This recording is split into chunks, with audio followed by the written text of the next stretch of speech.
Assalamualaikum warahmatullahi wabarakatuh. Magandang gabi sa inyo lahat. Maayong gabi kaninyong tanan. Unahin ko po muna ang aking mga pagpapasalamat. Unahon-una na ako ang paghatag o pagyukbo kaninyong tanan. Una, sa ating mayor, dahil pinahiram niya po ako ng stage, ng microphone, ng ilaw, ng kuryente para makapagbigay ng mensahe sa inyong lahat ngayong gabi. Maraming salamat po. Mayor Yorme Isko Moreno Dumagoso.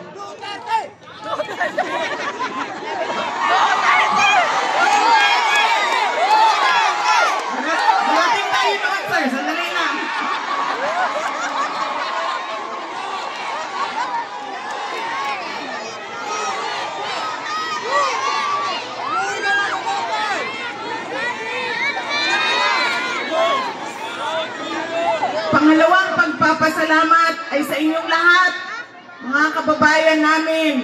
Marami sa inyo ang hindi pa naghahapunan, hindi pa kumakain. Kanina pa na nandito sa ilalim ng init ng araw.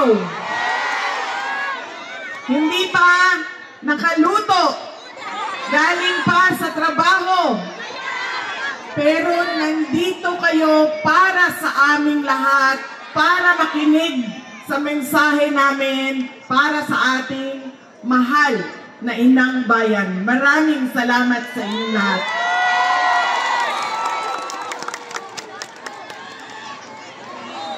Ang aking bisan asa kumuha ba, ang syagit sa mga tao, Duterte, Duterte. Kahit saan ako pumunta, ang sigaw ng mga tao, Duterte, Duterte. Paalala ko lang, ako ay tumatayo dito sa harap ninyo ngayon, hindi kandidato. Dahil ang eleksyon ko ay sa 2028 pa.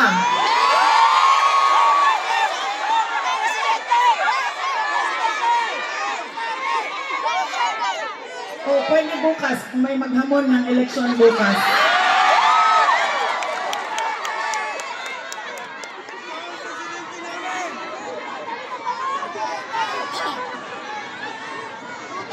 Baka kasi hanapin ninyo sa balota ang aking pangalan.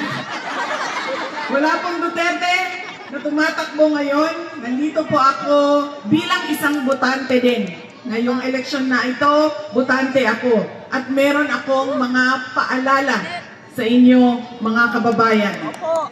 Ang pangatlong pagpapasalamat ay mula po kay Pangulong Rodrigo Duterte. Nagpapasalamat siya sa pagpapakita ninyo ng pagmamahal, suporta, at pag-celebrate nyo noong kanyang 80th birthday noong March 2028. Maraming salamat sa inyong lahat. Ang susunod na pagpapasalamat ay mula po sa akin. Personal po sa inyong lahat ang pagpapasalamat ko sa inyong patuloy na suporta at pagtitiwala sa akin, sa aking mga kasamahan, at sa aming opisina, ang tanggapan ng pangalawang Pangulo ng Pilipinas. Maraming salamat po sa inyong lahat.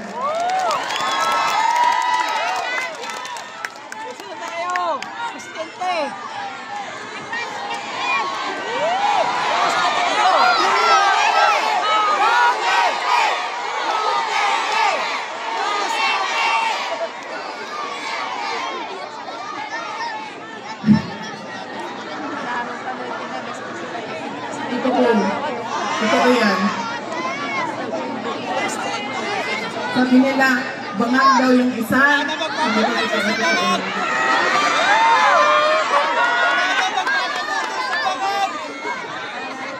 Hindi ko alam noon, pero ngayon alam ko na.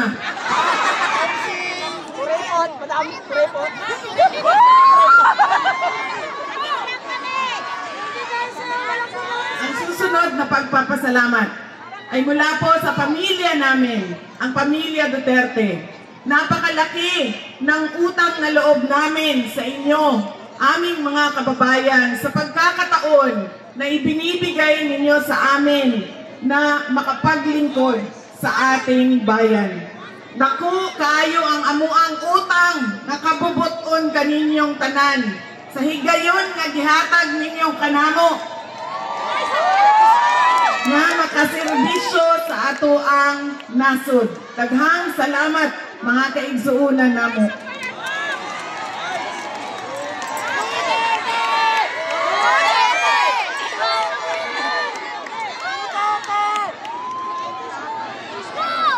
Alam nyo, marami sa ating mga problema ngayon na nakikita natin sa ating lipunan. Korupsyon, droga, pang-aabuso, krimen, ay dahil sa ugali nating mga Pilipino kung paano tayo bumoto at pumili ng isang leader. Merong tatlong bagay na paulit-ulit nating ginagawa na mali sa ating mga halalan. Maraming nagtatanong sa akin, Inday Sara, ano pa bang matulong namin sa iyo? Dahil naaawa kami sa iyo. Wala na po kayong matulong sa akin. Dahil ginawa na po ninyo akong Vice President. Yan po ang pinaka-tulong ninyo sa akin. Ang kailangan natin gawin at ang kailangan ninyo tulungan ay ang ating bayan. At magagawa ninyo yan sa darating na halalan. Ang unang pagkakamali na ginagawa nating mga Pilipino. Kapag sino yung natatawa tayo, naaaliw tayo, sumasayaw at kumakanta, yun ang naaalala natin pag-upo natin doon sa presinto, sa polling precinct natin. Sila yung naaalala natin. Hindi na natin tinatanong, itong tao ba na ito, nung tumayo siya noon, ay ibinigay niya ang pangako niya. Noong itong tao ba na ito, noong nangangampanya siya, nanliligaw siya sa akin, marami siyang pangako na sinabi niyang gagawin niya, ay ibinigay ba niya sa bayan? Ang isang halimbawa dito ay ang pangako na 20 pesos per kilo na bigas.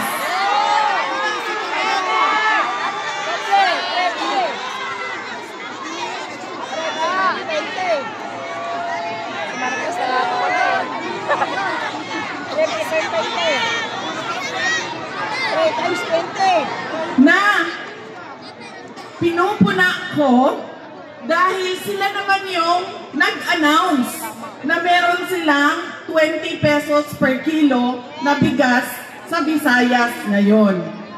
Ang sinasabi ko, pangako yan noong eleksyon noong 2022.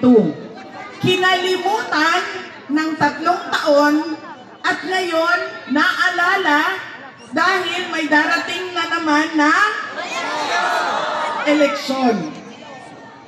Yan ang tawag na budol-budol.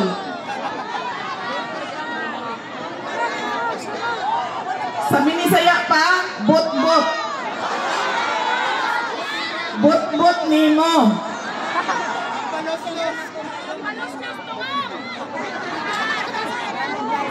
Si Tambalos-los, taga-Tacloban ito dito sa distrito niya sa Kongreso nila dito. Kinsay taga-Tacloban dire? Antay lang mo luto ka mo ng Gumaldes.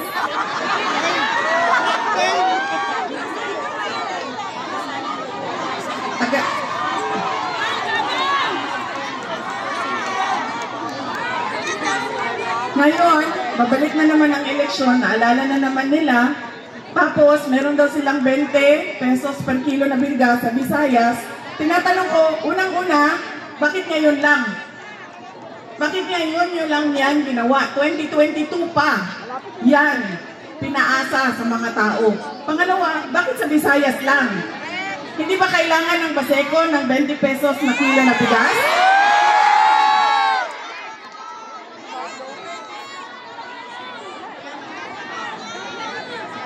Sinasabi nila, crab mentality daw. Sinasabi ng Department of Agriculture, ano ba sinabi niya? Hindi ko na binasa. Sabi niya, nabasa ko lang, mataas ang respeto ko sa kanya. Malaki ang respeto ko sa kanya, sa akin daw. Ako wala akong respeto sa kanya. Dahil merong picture ang intelligence group. May picture siya na nag-iinuman, may cocaine sa harap niya.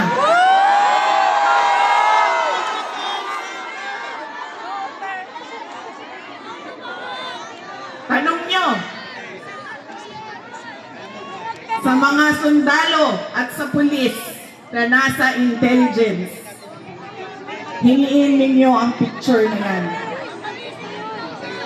Kaya wala sa kanila ang may karapatan na magsabi na hindi tama ang ginagawa ko sa pagtatanong kung bakit ngayon lang ang 20 pesos na kilo ng bigas. Pinapaasa na naman ang taong bayan.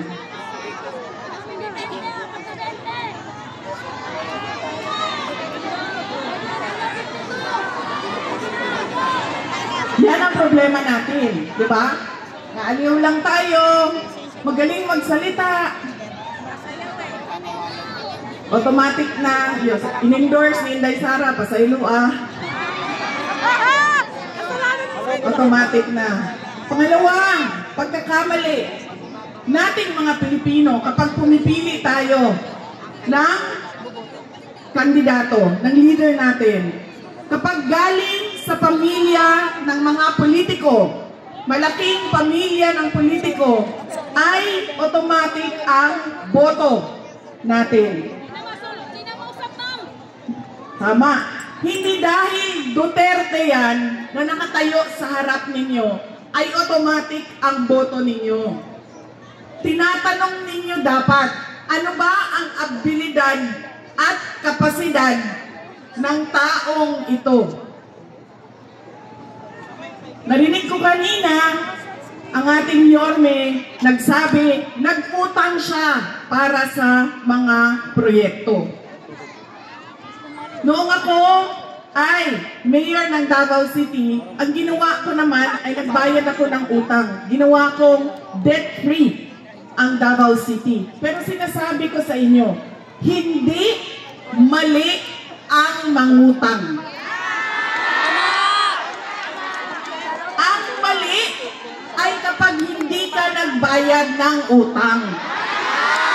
Pero kapag nagbabayad ka ng utang mo, walang mali doon.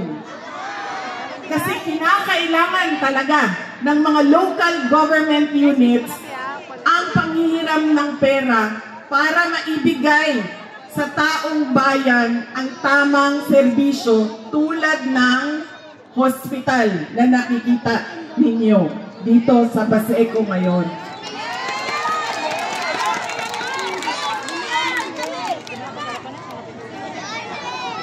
Kaya hindi dahil politiko na pamilya yan, hindi dapat automatic ang boto. Pangatlo, na pagkakamali natin na mga botante ay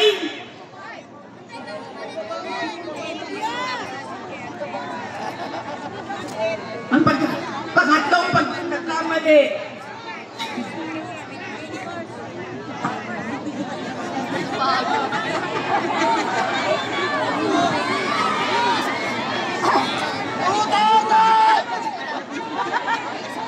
karat ang sa tulilan. Thank you.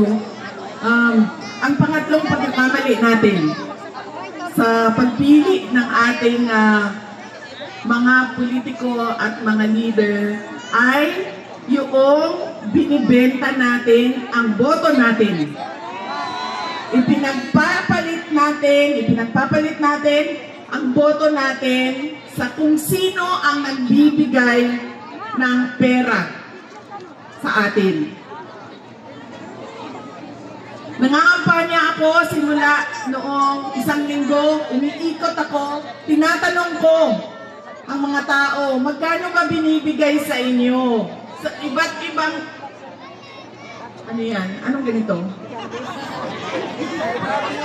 Magkano ba ang binibigay sa inyo?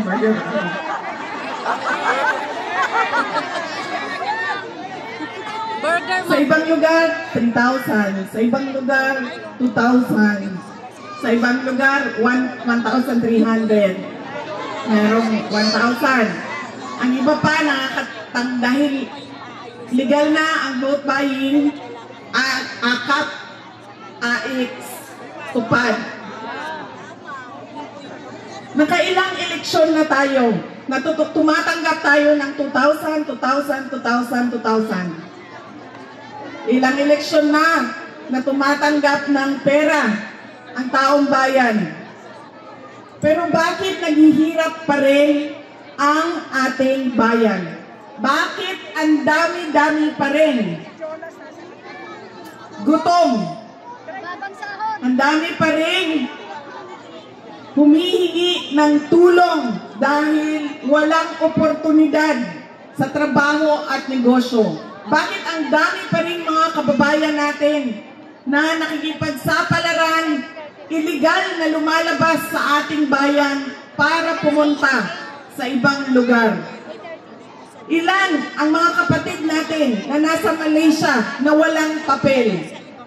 Nandoon nagtatrabaho dahil wala silang hanap buhay dito sa ating bayan. Ilang eleksyon na yon? Ilang bilihan na ng boto yun? Sinasabi ko, tanggapin nyo. Dahil pera naman yan ng bayan. AKAP, AX, programa yan ng gobyerno. Pero, pag-isipan nyo yung boto at kanino ninyo ibibigay ang boto ninyo. Dahil babalik na naman tayo doon sa boto ko na lang kasi naaalala ko siya dahil napatawa niya ako, sumayaw siya sa harap ko. Alam niyo, kami sa Davao City, hindi kami naglalagay ng pera para sa pagbili ng boto. Dahil nawawala ang respeto ng tao sa isa't isa. Nawawala ang respeto ng tao. Ibayad ka na. Tinanggap mo na yung 2,000. Ano pang ibibigay ko na pangako sa iyo? Binayaran na kita. Binili ko na yung dignidad mo. Kaya tayo, paulit-ulit din tayo sa pagkakamali sa pagpili ng mga leader. Huwag natin ulitin yung 3 bagay na ito ngayong darating na halalan. Ano yun? Hindi dahil naaaliw tayo, hindi na natin tatanungin, ano ba ang naibigay mo na pinangako mo sa amin? Hindi dahil galing sa malaking politiko na pamilya ay automatic iboboto natin yan. At hindi dahil nakatanggap tayo ng pera ay automatic ibibigay na natin ang boto natin. Alam nyo, sa pag-iikot namin, ilang araw na ako na nandito sa inyong syudad, madami ang nagtatanong, kamusta na si Pangulong Rodrigo Duterte?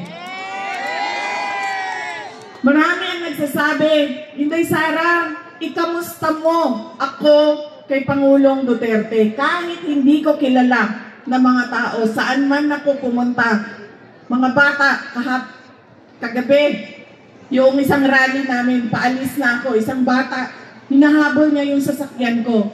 Sabi niya, kamusta mo ako kay Tatay Digong? Kamusta mo ako kay Tatay Digong? Ang gusto ko lang po i-update sa inyo ay wala naman siyang problema sa kanyang kalusugan. Ang kanyang problema ay hindi siya marunong sa gawaing pambahay.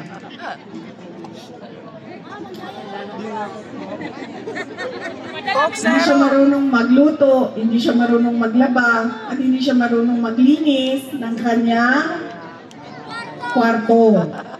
Dahil yan ay ginagawa lagi ng kanyang mga girlfriend noon. At syempre, hindi naman nakulong yung girlfriend niya, ay wala siyang kasama doon sa loob. Pero merong dalawa na girlfriend na nag-aantay doon sa labas. Yung anak! Ma'am, no? Sana all, inaantay. Sana all, dalawa ang nag-aantay. At sana all, nag-aaway. Dahil nag-aaway yung dalawang girlfriend. Sinabi ko, nung nagkausap kami, tumawag siya sa akin eh. Sabi ko na, sabi niya, kamusta ka? Ganyan, sabi niya, masakit ang kasing-kasing. Masakit ang puso ko. Sabi ko, masakit ang puso mo. Isabihin mo sa doktor. May doktor dyan. Sabihan mo siya na masakit ang dibdib mo. Sabi niya, hindi. Kasi wala na ang mga girlfriend ko. Idol, di ba?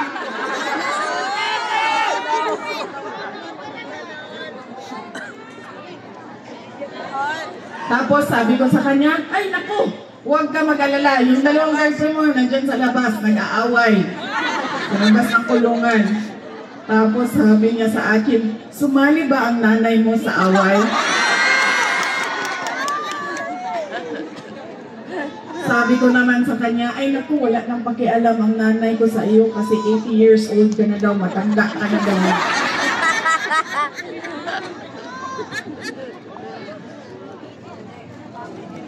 Yan po ang kalagayan ni Pangulong Rodrigo Duterte.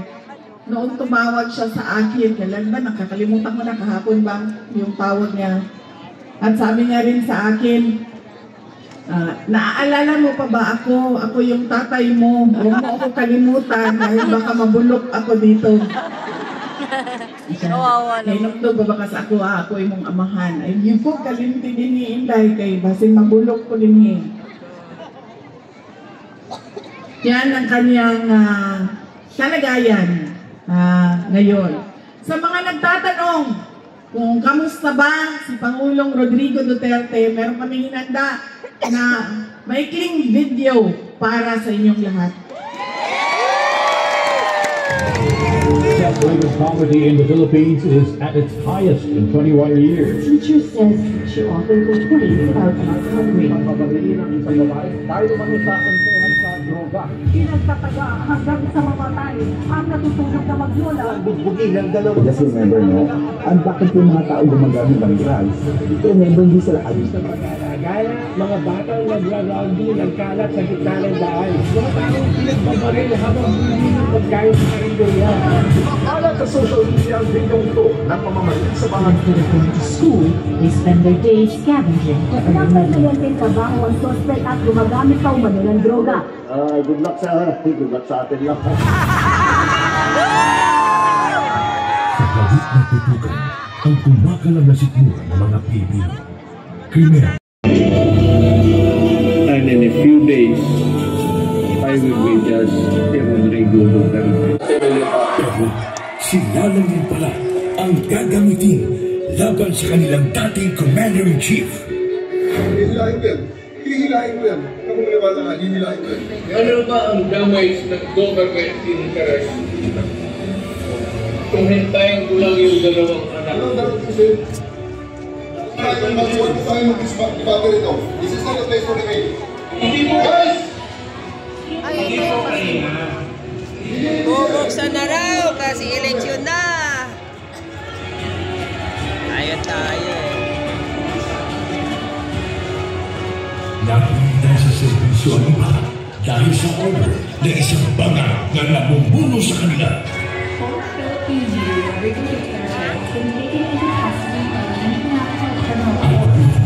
Ang simulan. Lumiyap ang sambayanang Pilipino. Bring PRRD home.